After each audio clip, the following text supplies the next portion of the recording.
Welcome. Scott here. I will be covering on the upcoming event, which is our second Shinryu Level 6 Warrior Quest, Area 4 in Global. Firstly, let me give you a quick overview on the 6 Warriors quest. You can bring a party of 6 members for the quest. Each member can be equipped with their own call.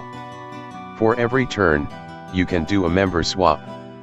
To swap a member, you need to click on the swap button. You can only bring one summon and allow use one burst. No friend support will be allowed. Abilities that revive the party will affect both parties. The boss HP bar will have thresholds indicators. If you see the target icon is flashing with a red border, it means that the boss is going to do a HP attack. For those who have a full built-up roster, this is an event that you will enjoy a lot, and the fun bringing a bigger party and have everyone utilize their strengths. Put a team of various utilities, and this will help you in this even and future 6 warrior fights as well. Unlike Dimensions and Transcendence or Entropy, there will be no character lock. So, you don't need to worry about locking out the character for future 6 warrior quests. Let's proceed with the boss guide proper. The event synergy units are Vivi, Tifa, Arciela, Papalymo, Edge, and Gladiolus. Vivi FR and Burst will be making their debut. Both Vivi and Tifa will be getting their FR boards. Vivi will be getting his rework as well. We will be fighting 2 bosses, the Dragonian Lancer and Superior Knight, which have 150 million HP each. They don't have any major resistances. The turn requirement is 50. The HP requirements is 30,000. Before I continue further, here is a small disclaimer clause for the video. The guide is written based on the time that the event was released for the Japanese version. Please do note that it is possible that the boss fight mechanics might differ when the actual event is released in Global. Like most other Shinryu fights, the boss gains increased brave damage and gain resistances at start of the fight and 79% HP threshold. Bringing a support like Lunafreya, Charlotta, Aerith, Ramza, Garnet, Sarah, Pernello, or Selpha that grants damage boosting aura will make your fight easier. As the boss gains substantial boost to their defenses with the auras, it is important to inflict debuffs that lower their defenses. The fight features lots of off-turn damage from the Superior Knight, who will activate a guaranteed hit counter attack against any brave or HP attacks while it is emitting the green aura.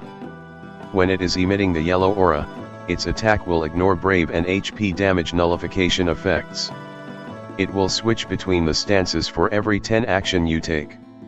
Its partner in crime, a new enemy, the Dragonian Lancer, will switch stances for every 2 turns between airborne and grounded mode. While it is in grounded mode, do watch out for its Slam Lance, which bypass brave and HP nullification effects. While in airborne mode, it will repeatedly spam Icing Slash, which is guaranteed hit attack. For the force gauge, the boss has force gauge properties that speed up its charge gauge, and their brave does not drop below 5% of their max brave. It is not advisable to bring units that relies on brakes. When the force gauge reaches 80% and above, it will reduce HP damage received. The type of force ability that the Superior Knight uses will depend on the aura that Superior Knight is currently emitting. During its force time, the Superior Knight will gain a red aura which has the effects of both yellow and green aura. The Lancer will recover HP before its turn and cannot be defeated. To deal force weakness to remove the red aura, you need to use a magic FR that deal fire brave damage. For non-elemental magic FR units that are useful for the fight are Cloud of Darkness, Terra, Rinoa, and Fusoya. You need to bring a fire enchanter like Lulu, Ignis, or Neon. For fire magic FR, the available options are Vivi, Neon, and Braska. As the bosses are bounded to deal HP damage at certain thresholds, you need to bring damage mitigation unit. Example of units that offer party mitigation protection are Warrior of Light, Zack, 9 and Bash. As you cannot break the bosses, other than avoid getting broken, being able to control their brave gains are valuable utility to be used for the fight. Example of units that offer brave control utility are Setzer, Kater, Arciela or Waka. Alternatively, you can reduce their brave gains with poison or sap debuffs. If you are doing the hit and counter strategy, you bring counter units like Orin, Glove, Gladio, Core, Beatrix, or Etch. Traps debuff counters like Minwoo, Maria, Machina, Leon, and Sice are also useful here. As the boss have attacks that will bypass brave and HP damage reductions, burst healers are great here. You can consider bringing Selpha, Aerith, Pernello, or Lunafreya. Coincidentally, most burst healers are also good force gauge chargers. As we are no longer have Lufania plus fights, the boss guide will be focused primarily on Shinryu fights. In Shinryu, you need to understand the effects gained by the boss as the force gauge build up, its force ability and its force time effect. If your party has low force levels, it is highly certain that the boss force gauge will build up faster than yours. To have a better understanding on the basics of the force gauge mechanics and Shinryu fights, I have done a video explaining the mechanics. I have included the link to the video under the comments and video description for your quick reference. Throughout the fight, when your party members act, the boss force gauge will increase by 2%. Their brave won't drop below 5% of their max brave. In other words, they are immune to breaks with the brave floor mechanic. When the force gauge is equal to and above 80%, any non-force ability HP damage will be resisted by 80%. The boss force gauge will build up faster as its HP is lowered. You can refer to the table on the screen for the percentages. At the 100% threshold, the superior knight will use its force ability, Reaper. The variant will be dependent on the aura that it's emitting when the force time is activated. If it is emitting the green aura, it will use Reaper, which is an AoE Brave plus HP attack that ignores Brave and HP nullification effects. While it is emitting yellow or red aura, it will use Reaper plus, which is a Brave gain, 30% of its max Brave, followed by guaranteed hit AoE HP attack. Upon using the force ability, the boss will enter into its force time where the gauge will start to emit a red hue with a counter of 10 on its gauge. When the force time is activated, both bosses will gain an enhancement. The superior knight will upgrade its aura to red with regenerative energies at max. The red aura has combined effects of both green and yellow aura, which I will discuss in the later slides. The Dragonian Lancer will gains an aura that will allows it recover 2 million HP before its turn, and it can be defeated while the force time is active. To deal force weakness, you need to use an magic force ability that deal fire brave damage. Upon dealing force weakness, you remove the red aura from superior knight. To do this, you can use a fire enchant utility on a magic FR with Lulu base call, or bring a fire party enchanter, Lulu, Ignis, and Neon. Alternatively, you can enable non-elemental magic FR units like Garnet meeting the condition with true fire enchant with Neon BT aura or Lulu LD. If the superior knight is killed when you activate the boss force time, there won't be any force ability attack, and the Dragonian Lancer boss will gain the effect from the force time. Now let's go through the fight key mechanics. First of all, let's start off with the mechanics from the superior knight. The superior knight has two basic modes where you can differentiate by the aura that it is emitting. It will switch modes for every 10 party actions that you take. It will start the fight in green mode and switches to yellow thereafter. Upon activating the green aura, superior shield deployed, the superior knight will receive 50% less brave damage and will counter any brave or HP damage received with Counter Reaper. Counter Reaper is a reset break status, brave gain followed by an AoE HP guaranteed hit attack. Upon activating the yellow aura, took offensive posture, all superior knight's attacks will ignore brave and HP nullification effects. When it activated its force time, it will gain the red aura where it will be exhibiting both properties from the basic aura. Upon activation, it will retain the stance until you deal its force weakness to cancel it. The superior knight has a couple of basic attacks. While in green stance, it can use Soul Flare, which is a single target brave attack and grants 50% attack up buff to itself for 5 turns. While in yellow stance, It uses Phalanx, which is a triple single target Brave attack. The attack will ignore Brave and HP nullification effects. It is best to control its Brave with Brave control utility like Freeze, Poison, or Sap debuff, or negate its Brave hits with shields or mechanics like Leon's Dark Brave Absorption. Here are some tips on how to handle the superior Knight mechanics. As the boss will counter all Brave and HP attack while it in his green stance, you can mitigate the damage with a damage mitigation call like Warrior of Light or Ragin LDCA. You can also prevent the counters by paralyzing the boss or using other turn disable debuff. While it is emitting the yellow aura, it is best to delay and prevent it from acting, since its attack will bypass HP and Brave damage nullification effects unless you can evade the attacks, since none of its attack are guaranteed hit.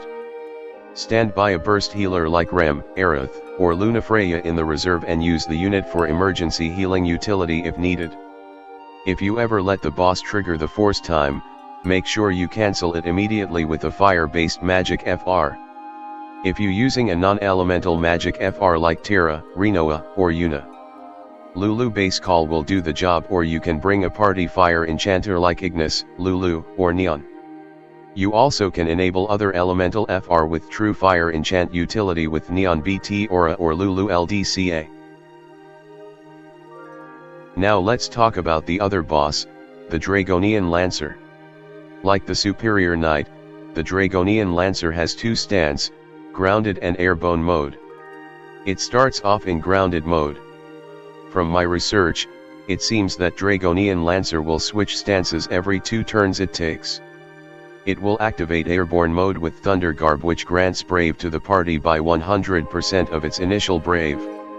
It will descend to the ground with Return to Solid Ground, where it will grant Brave that equates to 100% of its initial Brave to the superior Knight. Let's discuss briefly on its moveset in the various stance. You can predict the attacks that it will use with Targeting Indicator. When it is targeting all, it will use Ice Tornado, which is an AoE Brave plus HP attack that inflicts 2 frame debuff, 30% HP damage down and 50% speed down for 5 turns. Upon executing the attack, the Dragonian Lancer will pull the superior Knight right after its turn. When targeting on an ally, it can use Slam Lance, which is a single target Brave plus HP attack and grants Brave to the party. The attack ignores Brave and HP nullification effects. When it is in airborne mode and targeting all, it will use Icing Slash, which is a guaranteed hit AoE Brave plus HP attack and grants Brave to the party. The attack also grants 50% attack and Brave Regen for 5 turns to the Lancer. Now we have the key intel on the boss mechanics, so let's discuss on how we should handle the fight. Although the fight features a lot of troublesome mechanics, the fight is surprisingly an easy one. With the introduction of FR Echo, users can stack Echo attacks to finish the boss. The boss force gauge properties feature an increased charge rate when your party act. You can outpace the charge by deploying a force charger like Lunafreya, Charlotta, Pernello, Yuna, Braska, Hope, Selphie, Ignis, etc. Invest force enhancement boards for a designated force charger is important for this feature. Set up your turns. Deploy a damage mitigation call like Ragin LDCA or tank the attacks with Warrior of Light. Get into your FR phase and chain your FR Echo, unleashing your burst phase. The boss will most probably die first before they could do even anything. The ticket mission challenge should be easy for featured FR unit, as you can slot Vivi safely in the reserve party if you don't intend to pull for Vivi. Before I end the guide, let's cover a bit on the featured FR unit. Our favorite Black Mage is returning back with a decent upgrade with his burst and FR. Vivi can hit really hard, but he has a very average FR like Garnet. To utilize him effectively, most JP players uses another unit's FR to maximize the damage potential for Vivi. Let's briefly go through his force condition. 1. Using a changed Brave or HP attack will grants you 40% HP damage bonus. Technically every character can do this with their EX passive acquired. However, not all units can abuse condition easily except for Vivi and few others like Rinoa, Machina, Yuna, etc. 2. When own HP is below 100%, you will get 20% HP damage bonus when the unit takes a turn. When Vivi's overhead field effect, his Ember of Darkness is active, it will constantly drain your party HP. You can also make use of Dark Knight Cecil BT Aura to meet this condition easier. When deploying self-harm mechanics, do be mindful of boss off-turn or counter mechanics. 3. Use a fire ability will uptick the HP damage bonus by 5% for the party members and 10% for Vivi. Vivi's Ember of Darkness will deal off-turn fire damage on his turn, so he will meet this condition easily.